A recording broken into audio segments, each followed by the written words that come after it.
Pai, Senhor, os irmãos que estão presentes aqui, amém? E também a vocês que vão nos acompanhar a partir de agora no segundo estudo baseado na carta aos Romanos. Ok? Prezados, mais uma vez, Deus tem nos dado a graça de estar aqui com vocês. Na quarta-feira passada a gente falou um pouco sobre a introdução da carta aos Romanos. A gente não tratou necessariamente sobre texto bíblico, mas a partir de hoje a gente vai tratar exclusivamente de texto bíblico, né? Como está aqui no quadro, né? Nós vamos tratar hoje sobre Romanos capítulo 1, do versículo 1 ao versículo 7. No estudo anterior, sobre a introdução, nós falamos sobre o Evangelho de Deus. Hoje vamos falar sobre o Evangelho de Jesus, tá? Então eu queria que vocês abrissem a Bíblia de vocês em Romanos capítulo 1, do versículo 1 ao versículo 7. A gente vai fazer essa leitura na íntegra, que diz assim: Paulo, servo de Jesus Cristo, chamado para ser apóstolo, separado para o Evangelho de Deus, que ele antes havia prometido pelos seus profetas nas Santas Escrituras, acerca de seu filho, que humanamente nasceu da descendência de Davi, e com poder foi declarado Filho de Deus segundo o Espírito de Santidade, pela ressurreição dentre os mortos, Jesus Cristo, nosso Senhor. Por meio dele recebemos graça e apostolado, por causa do seu nome, a fim de conduzir todos os gentios para a obediência da fé. Tá? Eu não sei se na versão de vocês está para a obediência por meio da fé, entre os quais também sois chamados para ser de Jesus Cristo. A todos os que estão em Roma, amados de Deus, chamados para ser de santos, graça e paz a vós da parte de Deus, do nosso Pai e do nosso Senhor Jesus Cristo. O que sabemos até aqui, baseado no primeiro estudo? A gente já sabe quem é o autor da carta, né? O autor da carta é Paulo, e quem escreveu com o próprio punho foi Técio, né? A gente viu isso em Romanos, capítulo 16, versículo 21, tá? A gente viu isso em Romanos, vou repetir novamente para vocês, capítulo 16, no versículo 21 ao 22. A gente viu isso, né? O autor da carta é Paulo, e quem escreveu com o próprio punho foi o nosso irmão Técio. Tá? Foi Técio. Em segundo lugar, ele estava escrevendo a carta para a igreja que está em Roma. Em terceiro lugar, Paulo não conhecia pessoalmente a igreja de Roma. A gente viu isso em Romanos capítulo 15, versículo 18 a 23. Tá? Romanos 15,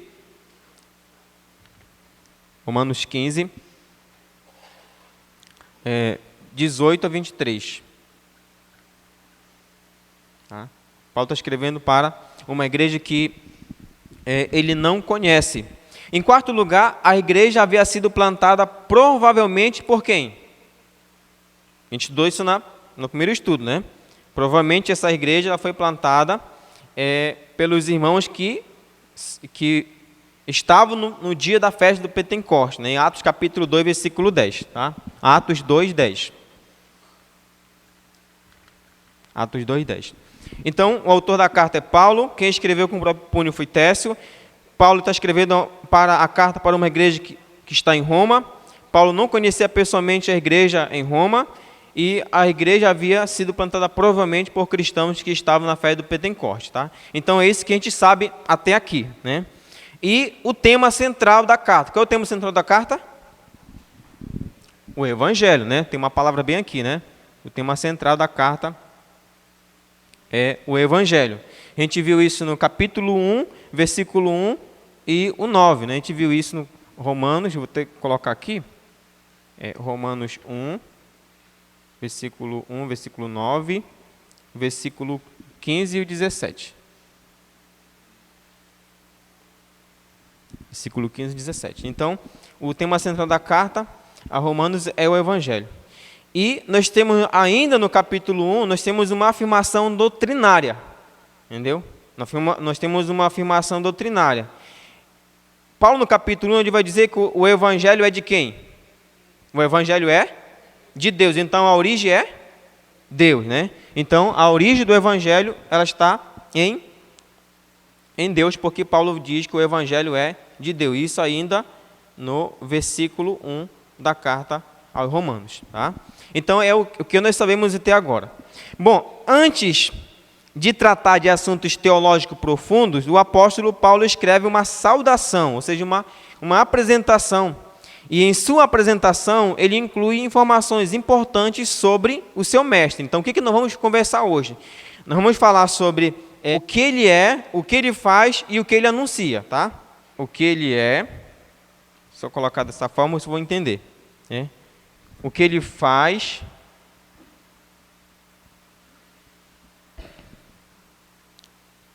e o que ele anuncia.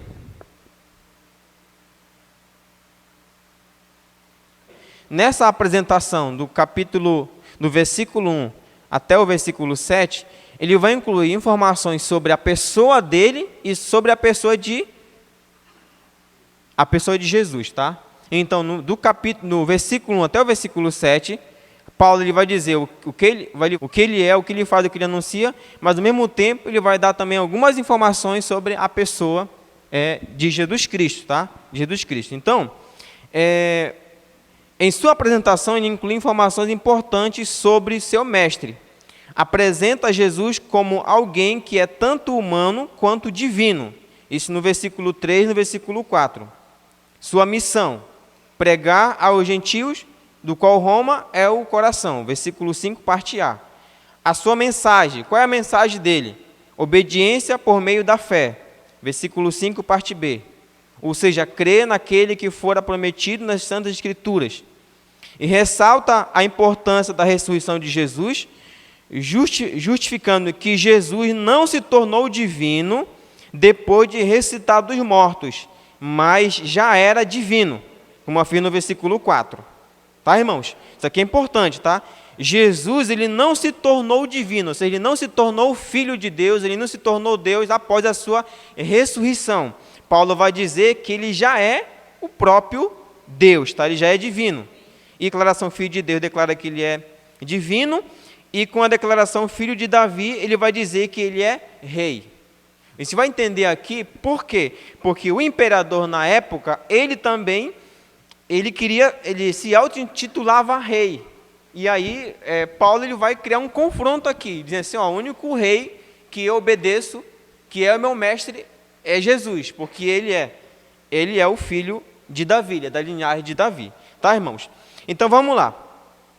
Paulo e o Evangelho. Diz o que ele é, o que ele faz, o que ele anuncia. Então, vamos, em primeiro lugar, o que Paulo é. Né? A gente vai responder primeiramente essa pergunta aqui. O que Paulo é? Seria essa pergunta aqui, né? O que Paulo é? Vocês conseguem observar qual é a resposta que ele dá aí? O que ele diz? Que ele é servo, né? Aí sim a gente vai repetir algumas coisas do primeiro estudo aqui a gente viu. Paulo diz que ele é servo, tá? E essa palavra servo que aparece aí, eu vou escrever ela aqui na nossa linguagem já normal. É a palavra grega que aparece lá, original, que ela vai estar assim. Tá? Ou, se a gente quisesse ver como ela está escrita mesmo no grego, né? Ela vai aparecer dessa forma aqui. Ó.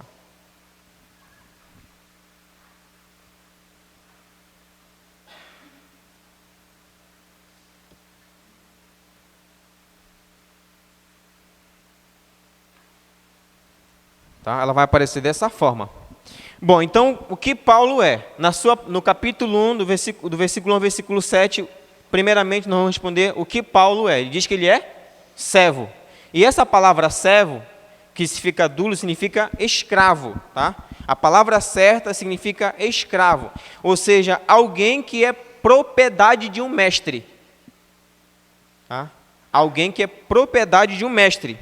Então, Paulo humildemente se considera um escravo que anda sempre à disposição do seu senhor, né? À disposição do seu senhor, né? Do seu senhor. Para um cidadão romano, tá? Para um cidadão romano, por que você fala, pastor, que Paulo era um cidadão romano? Porque Atos, capítulo 22, versículo 3, e Filipenses, capítulo 3, versículo 5, vai nos falar sobre isso. Atos 22, 3. Sou judeu, nascido em Tarso da Sicília, mas criado nesta cidade. Fui instruído rigorosamente por Gamaliel na lei de nossos antepassados, sendo tão zeloso por Deus quanto qualquer de vocês hoje. Circuncidado no 8º dia de vida, pertencente ao povo de Israel, à tribo de Benjamim, verdadeiro hebreu quanto à lei, fariseu. É importante observar que Paulo, irmãos, sentido de cidadão, ele é um judeu, né, porque ele vem da linhagem judaica, e ao mesmo tempo, sentido de identidade de RG, ele é romano. Tá? Ele é romano. Os comentaristas vão nos falar que na época que Paulo escreve a carta aos Romanos, tem pelo menos 40 mil escravos em Roma. Só que Roma é o centro do poder da época.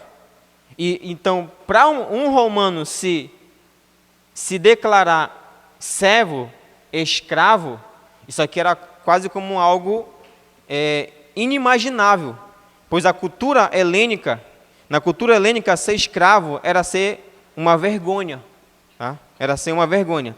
Mas Paulo decidiu ser completamente dependente e obediente ao seu amado mestre Jesus, renunciando outros mestres e senhores, mas permitiu ser útil em um propósito que valia a pena. Por quê? Porque um servo, ele é um escravo e ele tem um proprietário, ele está a serviço do seu mestre. Tá? Ele está a serviço do seu mestre, ou seja, ele não tem vontade própria. Ele faz aquilo que o seu mestre quer que ele faça. Tá? Então, Paulo, ele começa a dizer, olha, eu sou servo, assim como vocês que existia aqui, como a gente falou com o pastor Ronilson no primeiro estudo, né?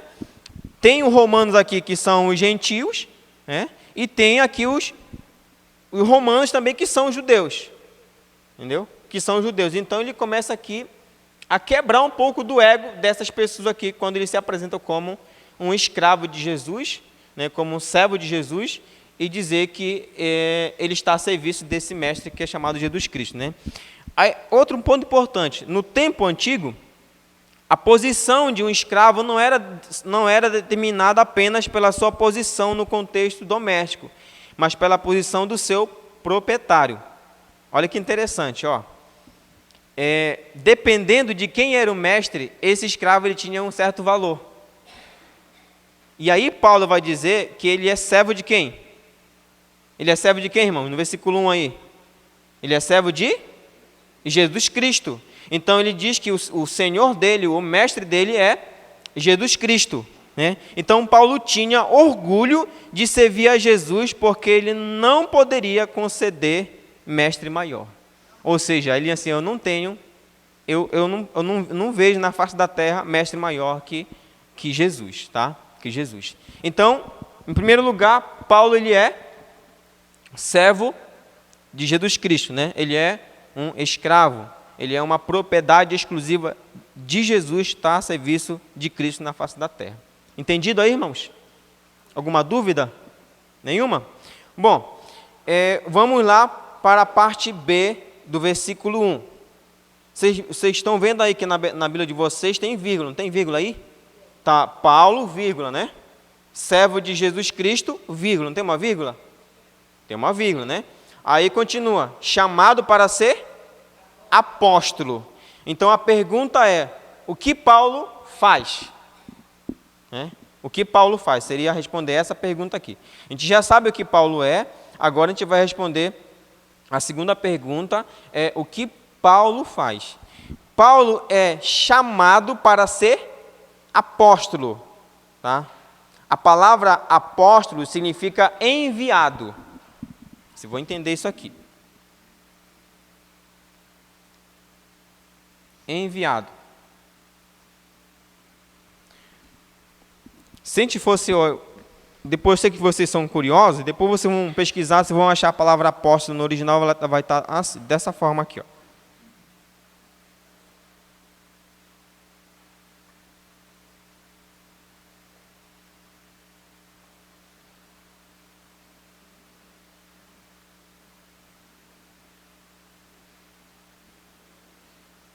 Ela vai estar dessa forma, tá? Apóstolo. Em segundo lugar, Paulo ele significa que ele é apóstolo. Significa enviado. Alguém enviado por certa autoridade com uma missão. Olha que interessante, ó.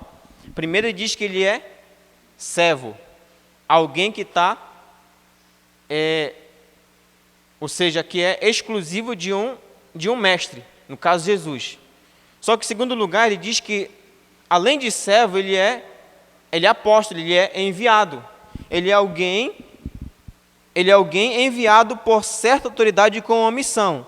Ou em terceiro lugar, é alguém que alguém que foi em nome de alguém. Quando sempre nós falamos assim, eu vim aqui em nome de Jesus. Entendeu? Você foi enviado em nome de Jesus, nós falamos isso. Seria quando Paulo ele chegasse em Roma para pregar para essa igreja e falasse assim, ó, eu estou aqui em nome de Jesus Cristo, porque eu sou um enviado. Então, naquela época, aplicava-se aos representantes do imperador ou emissário de um rei. E um dos requisitos para ser apóstolo da igreja era ter visto Cristo ressurreto. E esse era um dos requisitos, tá? Então, Paulo ele vai afirmar em 1 Coríntios capítulo 1, versículo... 1 Coríntios capítulo 9, versículo 1. Paulo ele vai afirmar que ele é apóstolo porque ele viu Cristo, tá? Capítulo 9, versículo 1. E a outra leitura, gostaria que você lesse comigo aí, é Atos. Atos 9, 1, 9.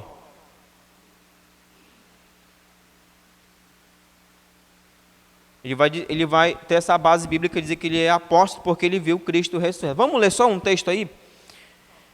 É 1 Coríntios capítulo 9, versículo 1. Não sou livre, não sou apóstolo, não vi Jesus nosso Senhor, não são resultados do meu trabalho no Senhor? Olha, Paulo ele faz uma pergunta para essa igreja, né? Ele fala assim, por acaso eu não vi o nosso Senhor Jesus Cristo? Entendeu? Então, dos requisitos, né, para ser apóstolo da igreja, tinha que ter visto Cristo ressurreto. Então, em primeiro lugar, Paulo, o que ele é? Ele é servo de Jesus. Em segundo lugar, o que ele faz, né? Ele é enviado, tá? Ele é enviado. Ele é alguém enviado com uma missão e também com uma autoridade concedida pelo seu mestre, no caso aqui, Jesus Cristo, tá, irmãos? No caso, Jesus Cristo. Então, Paulo foi enviado, designado para uma missão específica. E aí vem a pergunta, né? E que missão era essa? Nós respondemos a terceira pergunta, o que Paulo anuncia. Vamos responder essa terceira pergunta aqui. O que Paulo anuncia? Estão conseguindo acompanhar o versículo 1 aí? Nós estamos só no versículo 1 aqui, ó. Paulo, servo de Jesus Cristo, vírgula, chamado para ser apóstolo, vírgula, separado para o evangelho de quem? O evangelho de Deus, né? Evangelho de Deus, né? Vou só completar aqui a frase aqui. Evangelho de Deus. Então, Paulo, ele é servo, ele é apóstolo, ou seja, alguém enviado com autoridade, com uma missão. Ele recebe essa autoridade, essa missão para fazer o quê? Para fazer o quê, irmãos? Para anunciar o quê? Anunciar o Evangelho de Deus. Entendeu? O Evangelho de Deus. Então, a missão de Paulo era anunciar o Evangelho. Essa palavra Evangelho ela é mais difícil, né? Bom, vou pegar, ela vai aparecer, no original vai aparecer dessa forma aqui. Ela vai aparecer dessa forma. A gente vai entender por que tem essa palavra Evangelho aí. Tá? Paulo diz que havia sido separado, ou seja, para essa finalidade. Em outras palavras, Paulo diz que abriu mão de tudo o que tinha por causa desse Evangelho. Agora eu quero deixar um texto muito profundo aqui para vocês aqui. Ó. Vamos ler aí Filipenses capítulo 3, versículo 8. Paulo vai dizer que depois que ele conheceu o Evangelho, vamos ver falar que ele vai falar em Filipenses capítulo 3, versículo 8. O que Paulo vai dizer em Filipenses capítulo 3, versículo 8, depois que ele conheceu esse Evangelho aí? Mais do que isso, considero tudo como perda, comparado com a suprema grandeza do conhecimento de Cristo Jesus, meu Senhor, por quem perdi todas as coisas. Eu as considero como esterco para poder ganhar Cristo. Paulo vai dizer que tudo que ele tinha conhecido atrás comparado ao Evangelho, ele vai comparar como um esterco, né? Como algo inútil, né? Como algo inútil. Então vamos recapitular aqui, né? Paulo é servo de Jesus Cristo, separado, né? Ou seja, ele é apóstolo, enviado com uma missão, com uma responsabilidade para anunciar o Evangelho. Aí tá, aqui nós temos um ponto importante aqui, no versículo 2, que diz assim, que ele antes havia prometido pelos seus profetas nas santas Escrituras. Quem prometeu, irmãos? Deus. Deus prometeu. Deus não é a origem do Evangelho? Pode ser que quando Paulo está apresentando esse Evangelho para essa igreja, eles podem colocar em xeque esse conteúdo. Aí Paulo vai dizer assim, olha, esse Evangelho ele havia sido prometido pelos profetas nas Santas Escrituras. Deus já tinha falado através dos profetas de que o Messias viria, de que o Redentor viria. Aí quero que você leia comigo, Gênesis 3,15. A gente vai ter essa confirmação em 1 Pedro, de 1 a 10 a 12. Outro texto que nós temos aqui, vou só colocar os para a gente adiantar aqui, Zacarias 9, 11, Malaquias 4, de 1 a 6, e Isaías 11,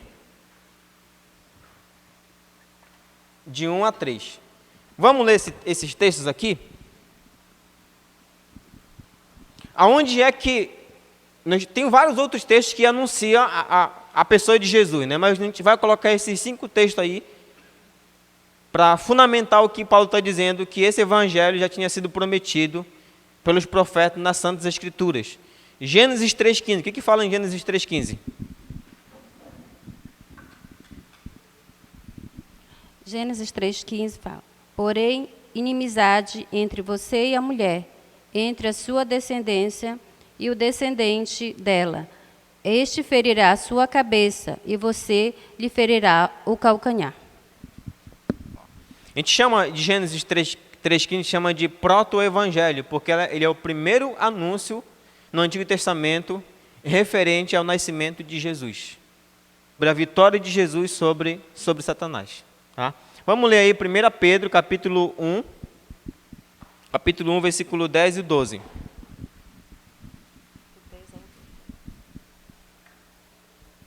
Foi a respeito dessa salvação que os profetas que falaram da graça destinada a vocês investigaram, examinaram, procurando saber o tempo e as circunstâncias para as quais apontava o Espírito de Cristo que nele estava, quando pedisse a vocês os sofrimentos de Cristo e as glórias que se seguiriam aqueles sofrimentos.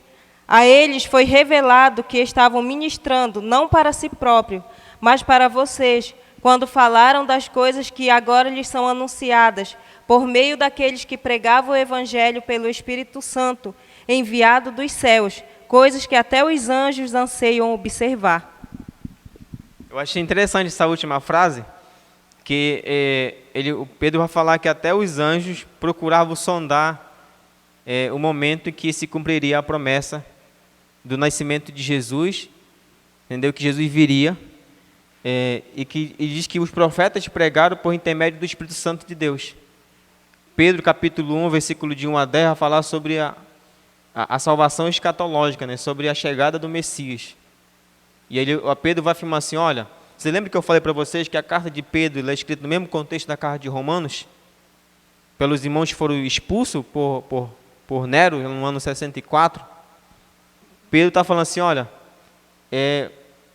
esse Jesus que vocês crê, que diz que você, lá acima no versículo 9, se não me falha a memória, diz assim, vocês amam sem tê-lo visto.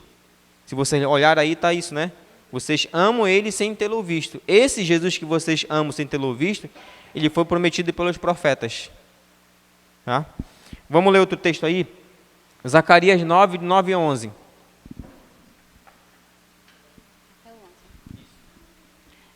Alegre-se muito, cidade de Sião, exulte, Jerusalém, eis que o seu rei vem a você, justo e vitorioso, humilde e montado no jumento, um jumentinho, cria de jumenta.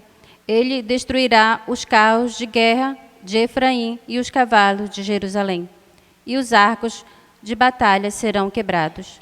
Ele proclamará paz às nações e dominará de um mar a outro, do Eufrate até os confins da terra. Até 11? Dá até 11. Não é para... Vocês observaram que tem um negócio interessante aí, né? Ele vem montado em quê? O que Jesus entrou em Jerusalém? Um jumento. A profecia se cumpre. Entendeu? A profecia se cumpriu. Malaquias 4, de 1 a 6. Pois certamente vem o dia ardente como uma fornalha. Todos os arrogantes e todos os malfeitores serão como palha. E aquele dia que está chegando ateará fogo neles, diz o Senhor dos Exércitos. Não sobrará raiz ou galho algum. Mas para vocês que reverenciam o meu nome, o sol da justiça se levantará, trazendo cura em suas asas. E vocês sairão e saltarão como bezerros soltos do curral. Depois esmagarão os ímpios, que serão como pó sobre as solas dos seus pés, no dia em que eu agir, diz o Senhor dos Exércitos. Lembrem-se da lei do meu servo Moisés, dos decretos e das ordenanças que lhe dei em Horebe para todo o povo de Israel. Vejam, eu enviarei a vocês o profeta Elias, antes do grande e temível dia do Senhor. Ele fará com que os corações dos pais se voltem para os seus filhos e os corações dos filhos para seus pais. Do contrário, eu virei e castigarei a terra com maldição. Qual a referência que tem sobre Jesus nesse texto? Vocês conseguiram observar? Tem uma referência sobre Jesus nesse texto aí. E fala que ele é o sol da justiça. Tá? Se a gente pudesse pegar, por exemplo, outros textos aqui como Jeremias, vai dizer que Jesus ele é o renovo, né? Isaías 11, de 1 a 3.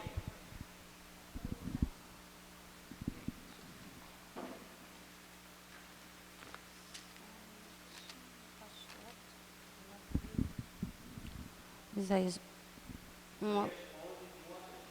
Um ramo surgirá do trono de Jessé, e de suas raízes brotará um renovo. O Espírito do Senhor repousará sobre ele, o Espírito que dá sabedoria e entendimento, o Espírito que faz conselho e poder, o Espírito que dá conhecimento e temor do Senhor. Ele se inspirará no temor do Senhor. Isaías vai dizer que um ramo sairá da raiz de Jessé, entendeu? Da raiz de Jessé. Então, quando Paulo ele fala aqui, né, que ele antes havia prometido pelos seus profetas nas Santas Escrituras, ele está falando acerca da promessa do nascimento de Jesus Cristo, do nascimento, da morte e da ressurreição de Jesus. Então vamos recapitular aqui para vocês, a gente poder entender aqui, né? Paulo, em primeiro lugar, ele diz quem ele é. Paulo é servo de Jesus Cristo.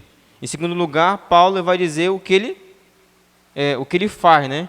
Ele é alguém enviado, né? Ele é o apóstolo, ele é enviado, foi separado, né? Enviado.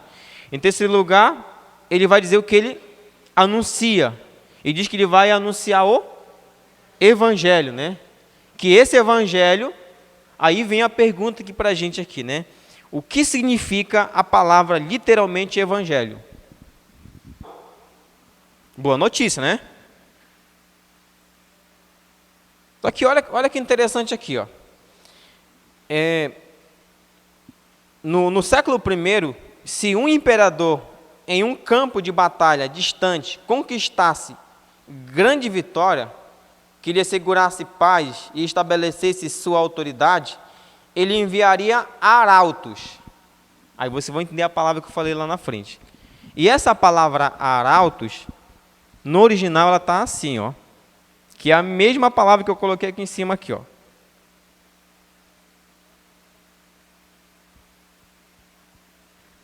É daqui que vem a palavra evangelho. É desse radical aqui que surge essa palavra aqui, ó. Ou seja, se o imperador vai para o campo de batalha e ele vence o seu inimigo, se ele está muito distante e não consegue trazer essa notícia no mesmo dia, o que ele manda? Ele manda um apóstolo, um enviado. Entendeu? Ele para num enviado. Ou seja, ele manda alguém no nome dele. Dá uma boa notícia para as pessoas. Assim, eu venci.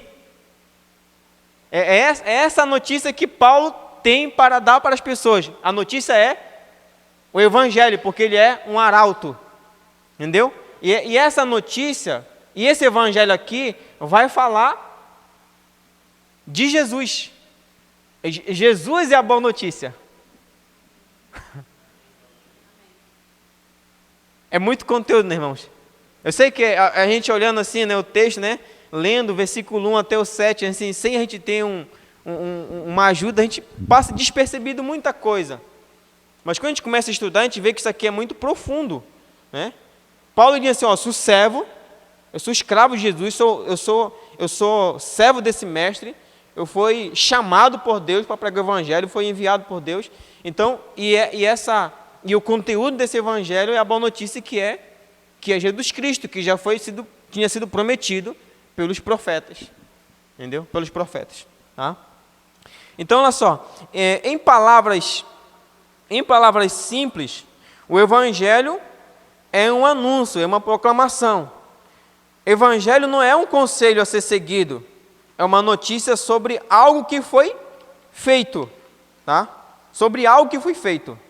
Entendeu? Então o evangelho ele é isso, sobre algo que foi feito, algo que aconteceu. E a gente poderia usar aqui até João 3,16, né? João 3,16. Algo aconteceu. Resume tudo. Algo aconteceu no céu. A gente poderia usar aqui Deuteronômio capítulo 7, versículo 7. Deus se afeiçoou da gente, Deus amou a gente. Algo aconteceu. Essa é a boa notícia. Entendeu?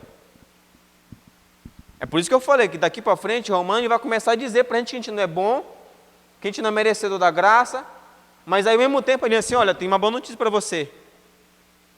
Porque algo aconteceu, Deus amou vocês. A gente vai ver isso no final, que diz que nós somos alvo do amor de Deus. Nós somos alvo do amor de Deus. Então, nós respondemos uma outra pergunta aqui, né? Se o Evangelho fala sobre Jesus, né? Aí nós respondemos essa pergunta aqui que o dono dessa notícia é o próprio Deus, né? Então Paulo destaca que o autor do Evangelho é Deus. Isso significa, vou deixar bem claro aqui, tá? Isso significa que não podemos ajustar o Evangelho para parecer mais atraente em nossos dias e nem aliviar para que se acomode à realidade do nosso tempo.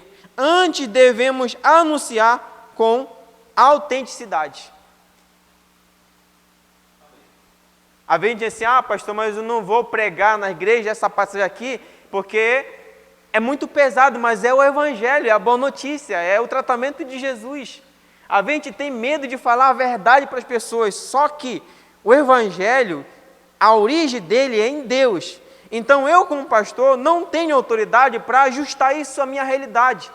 Eu não tenho autoridade para ajustar isso à minha igreja local. Ou seja, eu tenho que pregar o evangelho na íntegra. Aí eu estou sendo um pastor sério, eu estou sendo sincero com vocês. Entendeu? Qual é o cerne do evangelho, né? Qual é o cerne do evangelho aí? Versículo 2, versículo 4. A gente vai olhar aqui, ó.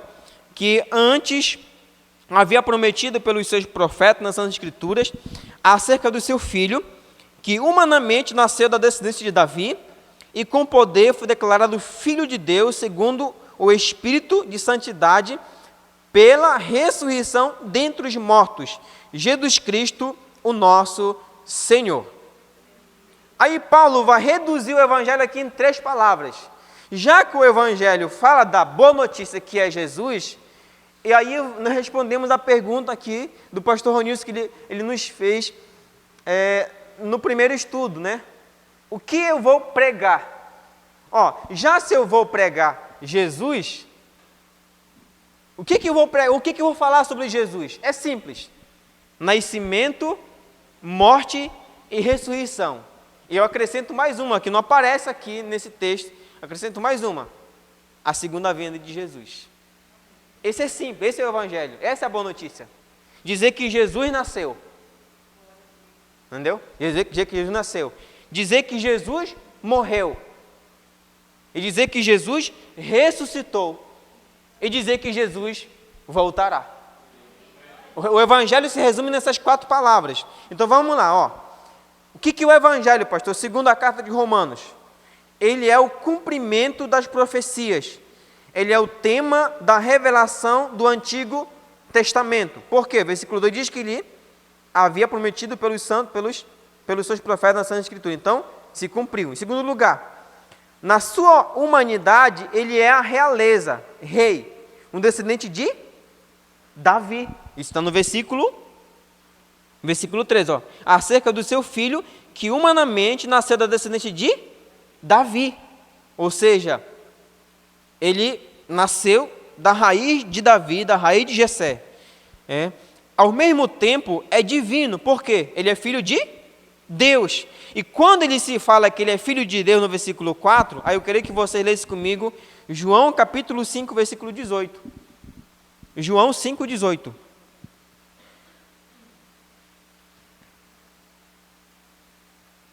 João 5, 18. Quando ele fala que ele é filho de Deus, você vai entender o que ele quer dizer aqui com essa expressão filho de Deus. João 5, 18.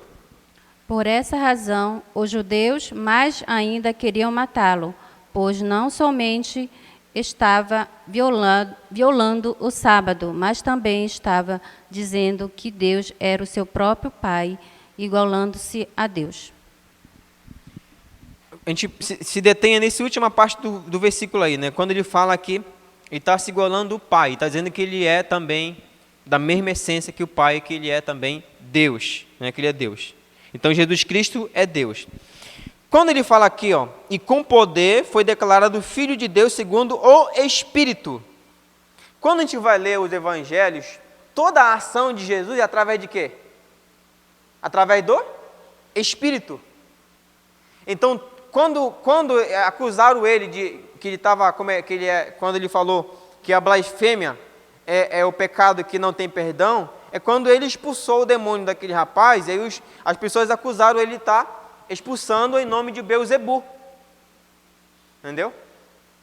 Mas aí então a pessoa estava dizendo que o Espírito Santo era o Beelzebu. Isso é blasfêmia. Eles estavam jogando uma ação para o Deus das moscas, que na verdade era Jesus na verdade era o Espírito que estava fazendo. Então toda a ação de Jesus é através do Espírito. Então quando Jesus realiza os milagres, ele está realizando no poder do Espírito. Irmãos, aqui importante aqui, ó.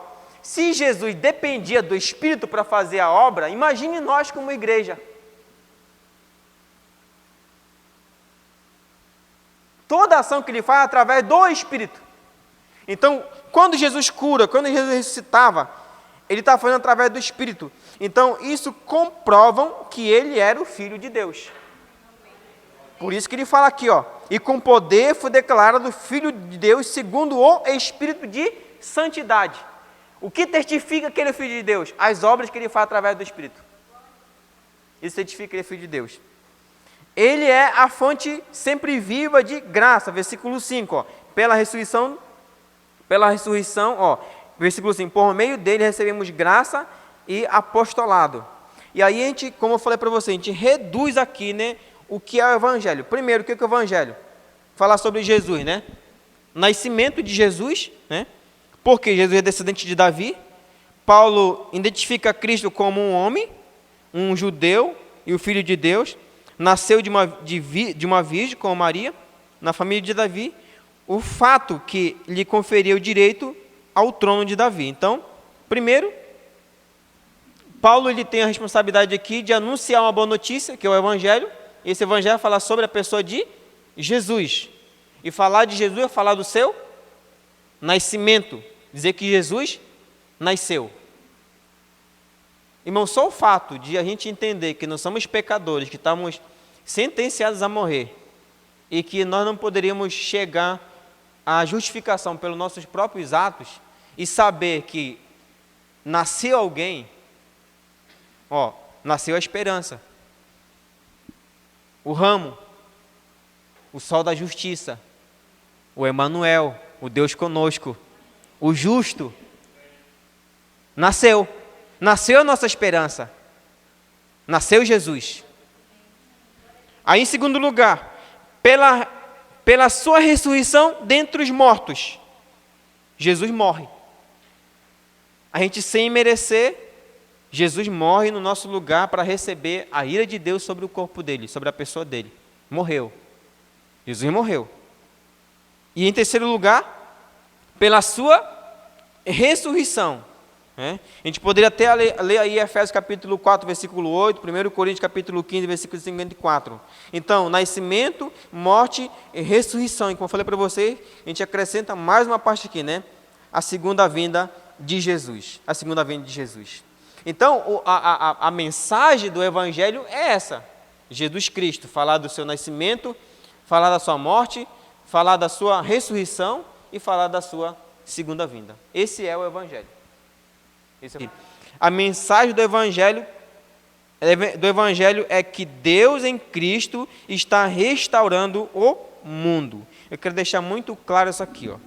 Quando eu falo mundo, eu não estou falando, irmãos, somente de pessoas. A mensagem, essa boa notícia, essa pessoa que é Jesus Cristo, que é o próprio Deus, é uma mensagem tão importante, entendeu, para a nossa vida, que Paulo vai dizer que através de Jesus, ele está restaurando o mundo. E o próprio texto romano vai dizer que a natureza, ela geme como dor de parto, esperando o dia da sua redenção. Então, o nascimento, a morte e a ressurreição e a segunda vinda de Jesus é para restaurar o mundo completo, não só nós, como toda a sua criação. Por isso que é uma boa notícia. A gente caminha aqui para o final, já que a boa notícia é o Evangelho, qual é o alvo, né? Qual é o alvo do Evangelho? Versículo 5,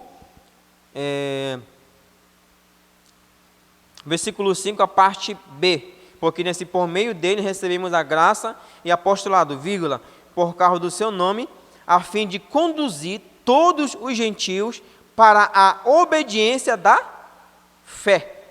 Como é que está na versão de vocês aí, irmãos? De todas as nações? Mas lá no final, tá? Para a obediência da fé? Que vem pela fé, né? Tem alguma outra versão diferente aí? vai mudar um pouco, né? Algumas traduções vão estar como, tá assim, né? Da fé. Outras está por meio, né? Por meio da fé. Eu achei mais interessante essa expressão por meio da fé. Por que isso aqui? Porque lá na frente vai ver que os judeus querem alcançar a salvação por meio da obediência à lei. Paulo já começa a pegar assim, né? Dar algumas, entendeu? Umas beliscadas, entendeu? Assim, porque eles queriam alcançar a obediência, a salvação pelo meio da obediência à lei. Aí Paulo fala assim, não, esse evangelho, ou seja, ele é uma boa notícia, mas a pessoa só alcança a salvação, né? Assim, conduzir todos os gentios para a obediência por fé ou por meio da fé. Entendeu? Então, Paulo, como um servo e apóstolo, tem um privilégio, uma grande responsabilidade e recebeu a autoridade de chamar homens de todas as nações para a obediência por fé. Ou seja, para obedecer a mensagem do Evangelho por meio do arrependimento, da fé em Jesus Cristo. Paulo está dizendo que a salvação só é alcançada por meio da fé em Jesus.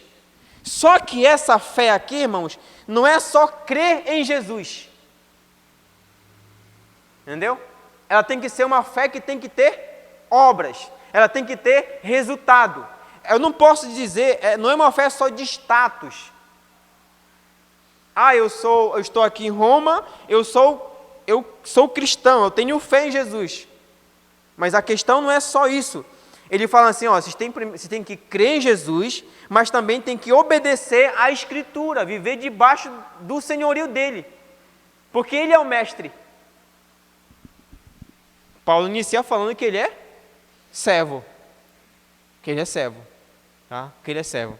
Então, ele vai dizer que esse evangelho, o alvo desse evangelho, é conduzir todos os gentios para a obediência por meio da fé. Entendeu? Por meio da fé. Para a gente terminar aqui, Paulo descreve que aqueles que obedeceram o evangelho, né? Aí ainda tem um ponto importante que a gente tem que prestar atenção aqui no versículo, diz assim, versículo 5, se por causa do seu nome, né, ele deveria pregar essa mensagem para conduzir todos os gentios para a obediência da fé, para crer em Jesus e também para obedecer os seus ensinamentos por amor do seu nome. Ou seja, essa pregação é para glorificar a Deus. Porque quando alguém se salva através da nossa pregação, a glória não vem para nós. Porque a iniciativa de salvar alguém não é nossa. A iniciativa parte de Deus. Ele é o autor do evangelho. Entendeu? A iniciativa é dele. Olha o que Paulo fala. Paulo descreve que aqueles que obedeceram o evangelho, eles são chamados para ser de Jesus Cristo. Olha, observe aí, versículo 6. Entre os quais também sois chamados para ser de... Isso aqui é pesado, irmãos. Ele está dizendo assim, olha, todos vocês que ouviram o evangelho e que obedeceram, vocês foram chamados para ser de Jesus. Então, falando, se vocês não foram chamados para servir um outro mestre, para servir o imperador, para servir o desejo da carne, como eu falo no capítulo 6, ele fala assim, vocês foram chamados para ser de Jesus.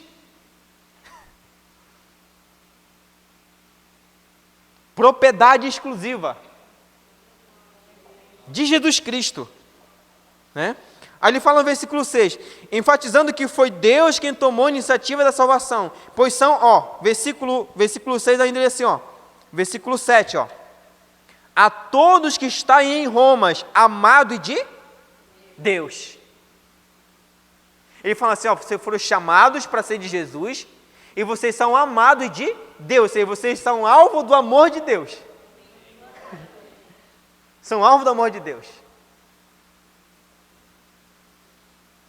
A gente chegar com uma notícia dessa assim, a pessoa diz assim, eu não tenho uma solução para a minha vida. E Paulo vai assim, vocês são amados de Deus. Né? Ou seja, alvo do amor divino, separado dos princípios mundanos para seres santos. Primeiro ele diz que nós fomos chamados para ser de Jesus, Em segundo lugar, ele diz que nós somos amados de Deus e chamados para serdes santos. E essa palavra santos não é só de status, de posição, mas é de viver uma vida de santidade no dia a dia. Entendeu? É uma vida separada. Não fomos chamados para ser de Jesus? Então nós temos que ser santos. Seja santos como eu sou santo. O princípio permanece. Né? O princípio permanece. Então, até aqui nós temos essa parte muito importante, né, da carta romana. Né? Vamos terminar com o versículo 7, onde tem a palavra graça e paz. Por que tem essas duas palavras no final do versículo 7? Porque essa palavra graça, entendeu? É a saudação grega. Os gentios eram gregos, né? Tinha a cultura helênica, né? Os romanos aqui, entendeu? E a palavra paz é a saudação comum dos judeus. Sabe quando chega na igreja assim, diz assim, a paz do Senhor para todos? É como se fosse isso. Paulo, toda vez que ele fala assim, graça e paz. Só que interessante, quando Paulo fala essas duas palavras, graça e paz, ela tem dois significados. Ele está dizendo que tanto o grego quanto o judeu, eles estão unidos agora na pessoa de Jesus. É a saudação dos gregos. A paz é o shalom dos judeus. Então ele fala assim, olha, agora vocês que foram chamados, né, são amados de Deus, são alvo do amor de Deus, chamados para ser santos, vocês agora estão unidos, que vai aquela questão lá, pastor, que a gente falou, que eles têm, né, um embate entre os gentios aqui cristãos e os judeus cristãos aqui em Roma. E já vai começar a tratar essa unidade aqui da igreja. E falando assim, olha, vocês estão unidos na pessoa agora de Jesus. O segundo lugar dessa palavra aqui, ó, dessa palavra paz, né? Graça e paz. A graça mencionada aqui não é a graça salvífica, pois os leitores de Paulo já são salvos. Antes é a graça que Deus nos dá, nos capacitando a viver a vida. Irmãos, Deus nos dá graça ou não dá graça no dia a dia para a gente viver a vida cristã? Dá graça para a gente. A gente tem ou não tem paz em dias de crise? Aí a pergunta é, da parte de quem que vem essa paz? De parte de quem que vem essa graça e essa paz? Olha, ele vai dizer aqui, ó, graça e paz, a voz da parte de Deus, nosso Pai, e do nosso Senhor Jesus Cristo. Nosso Senhor Jesus Cristo. Né? Então, Paulo vai dizer, né, que essa graça e essa paz vem de Deus e do nosso Senhor Jesus Cristo. Né? E aí, como eu falei para vocês, o que a gente pode aplicar aqui na nossa vida? Vocês querem fazer alguma aplicação aqui, assim, pessoal, uma vida, assim, pastor, eu aprendi um negócio aqui. Bom, eu vou colocar algumas aqui, ó. Paulo diz que a mensagem do Evangelho é sobre Jesus, o Filho de Deus. Paulo está dizendo que é impossível de desassociar Jesus do Evangelho, porque Jesus é o Evangelho. Porque Jesus é o Evangelho. Ou seja, se negarmos o Evangelho, estamos negando a Jesus. Se amamos o Evangelho, estamos amando a Jesus. Essa é a primeira aplicação. Em segundo lugar, o Evangelho não é uma regra para ser obedecida, ou seja, mais uma regra para ser obedecida. O Evangelho é uma pessoa. Conhecer o Evangelho é conhecer Jesus. É conhecer o amor de Jesus e o seu sacrifício completo, impulsionando por um amor divino eterno. Em terceiro lugar, todos nós também somos servos de Jesus. Somos ou não somos? Somos servos de Jesus. E também somos enviados.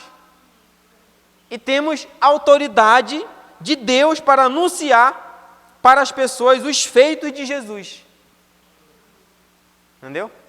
Assim como Paulo, ele era servo de Jesus, foi chamado por Deus para anunciar o Evangelho, para anunciar os feitos de Jesus, para anunciar sobre a pessoa de Jesus, nós também somos servos de Jesus. É claro que nós não somos apóstolos, mas nós temos também essa missão aqui, somos enviados, né, para anunciar Jesus Cristo para as pessoas, né, para as pessoas. Em terceiro lugar, em quarto lugar, podemos contar com a graça e com a paz de Jesus em todos os dias e mesmo em dias difíceis. Porque o Evangelho é dele. Ele que nos chama. Ele que nos capacita. Nós vamos falar dele. Entendeu? O alvo é as pessoas que estão lá fora. Né? Então, assim, tudo isso aqui é para tratar a gente. Né? Para tratar a gente. Né? A gente vai sendo confrontado aqui, mas uma coisa nós temos que entender, né? Nós temos que entender. Nós não devemos ser covardes. Ser covarde porque o mesmo Deus que chamou Paulo para pregar o Evangelho é o mesmo Deus que nos chamou. O mesmo Deus que sustentou Paulo, o mesmo Deus que deu autoridade para Paulo, é o mesmo Deus que nos chamou. Se você olhar para a vida de Pedro, e quando ele ia subindo ali para a oração das 3 da tarde, e ele fala assim, eu não tenho ouro nem prata, mas aquilo que eu tenho, eu te dou. O que ele tem? Jesus. Eu tenho Jesus. Entendeu? Eu tenho Jesus. Você lembra que eu falei lá na reunião administrativa? A gente usar aquilo que a gente tem para ganhar amigos eternos. E que Deus continue nos dando a sua graça e a sua paz para a gente vencer os dilemas da vida. Feche seus olhos.